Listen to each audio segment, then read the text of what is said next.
For decades, Adobe set the standard in creative software. Tools like Photoshop and Premiere help define entire industries and shape creative careers. But in recent years, the company has been staking its claim in the fast-moving world of artificial intelligence by embedding generative and now agentic AI directly into its legacy products. And creators are noticing. Adobe's new AI called Firefly. They've done a very good job of taking that loyal following and producing Genai in the format that most of those developers have been used to. And Adobe's ambitions don't stop at creative software. The company is now releasing AI tools that are transforming how global brands deliver marketing campaigns. But these transformations across the industry are raising tough questions about AI's role in creative fields and who benefits from this new era of automation. Junior creatives are being pressed by the market to react in AI timing, which is light speed. Here's a closer look at how Adobe is adapting to the AI era and how it's helping to shape the future of creativity and marketing. For years, Adobe sold box software like Photoshop, Illustrator, and Premiere for a flat fee. That changed in 2012 when it moved to a subscription-only model with Creative Cloud. Definitely a cloud. Subscriptions gave Adobe a steady, predictable revenue stream and allowed it to update products continuously. They've moved from where you buy the product and then can use it essentially for free from there on out to charging on their way. That's Stephen Messer, the co-founder of an AI sales company called Collective Eye. With over a decade of experience in the field, he's had a front row seat to the AI boom. The speed at which its adoption took place, the speed at which people learned to write prompts. Prompt engineering was a word that no one had ever heard of, but the speed at which they did that was unfathomable. Genai has really changed the creative world dramatically. By 2022, generative AI was already reshaping how creative work got done. Tools like OpenAI's DALL-E and startups like Midjourney let users generate high-quality images in seconds. No traditional software needed. And when you ask DALL-E for an image of a koala bear riding a motorcycle, it knows how to create that or anything else with a relationship to another object or action. After years of layering smaller AI features into its tools, Adobe made its biggest move in 2023 with the commercial launch of Adobe Firefly. Unlike newer AI startups, Adobe integrated generative AI into familiar tools across its Creative Cloud, giving it a head start with a built-in audience. Across its Creative Cloud and Acrobat applications, the company reaches over 750 million monthly active users. I think Adobe has a loyal base of customers. So a user of our products can just incorporate Genai as part of their workflow, as opposed to having to learn entirely new applications. Similar to other generative AI tools, Adobe Firefly can generate high-quality images and video from text prompts. But it goes further, powering tools within Creative Cloud apps like Generative Fill and Expand in Photoshop. Watch. Boom. And text-to-vector graphics in Illustrator. Take your sketch from this to this in seconds. Adobe has a legacy of people who know how to use those products very well, which means they're already trained, they're already efficient, they know what they're doing. So if they want to create something very specific, then make it 3D, then have it do different things or be in different environments.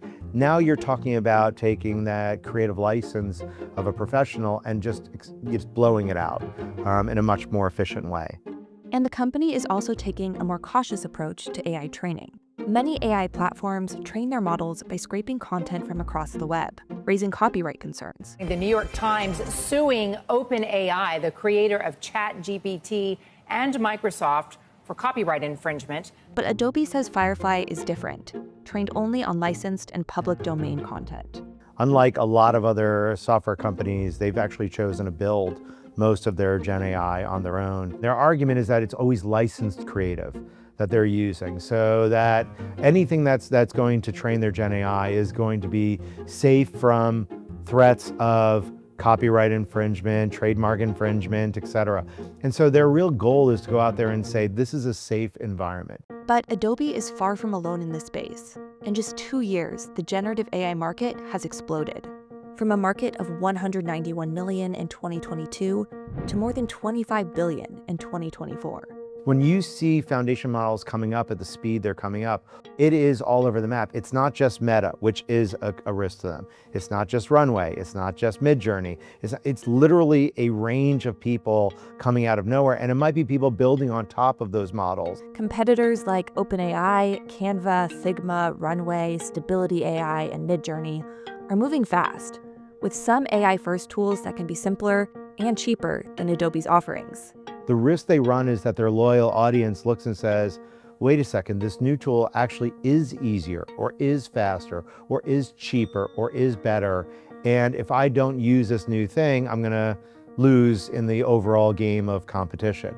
Meanwhile, tech giants like Google, Microsoft, and Meta are flooding the space with their own generative AI models. I look at Meta when they released their new Llama model. They came out with a cartoon version of everyone, and everyone quickly flew on to Meta to make a cartoon version of themselves. Well, that is the risk to Adobe. You've never seen the speed at which people are willing to change products just to get one capability that is at the edge or really hot and exciting. But Adobe still dominates when it comes to the creative software market, commanding over 80% of market share in 2024. But the rise of generative AI, like Adobe Firefly, is reshaping how creative work is done and who gets to do it, especially for junior talent breaking into the industry. Junior creatives are being pressed by the market to react in AI timing, which is light speed. Bruno Lemgruber is an associate professor of design at the University of Southern California and a creative director at Tabaruba Design, with over 2 decades of experience in the industry. So things have shifted in such a dramatic way. Before you would do something in a week or in 40 hours, and now you can do it in 1/10 of the time. And if the market is pressing people to respond in AI timing, then you're being neglected the time to reflect and to use critical thinking. And for senior designers, senior creatives, you have enough experience to know what you're skipping, but if you're a junior, you're actually skipping a learning curve. AI is also changing the structure of creative teams. Tasks once given to interns or junior staff can now be done instantly with generative tools.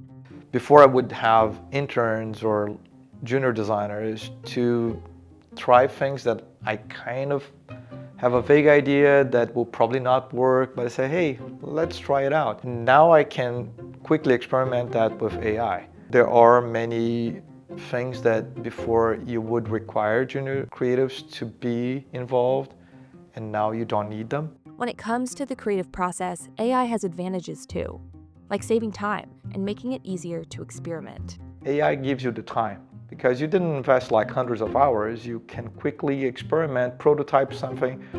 Do I like that? Is there where I want it to go? No, it's not. Then like revise and do it again. You're not stuck on like, oh, I already spent like 200 hours. I need to keep going. Now, some creative professionals say they are under pressure not just to use AI, but prove they're keeping up.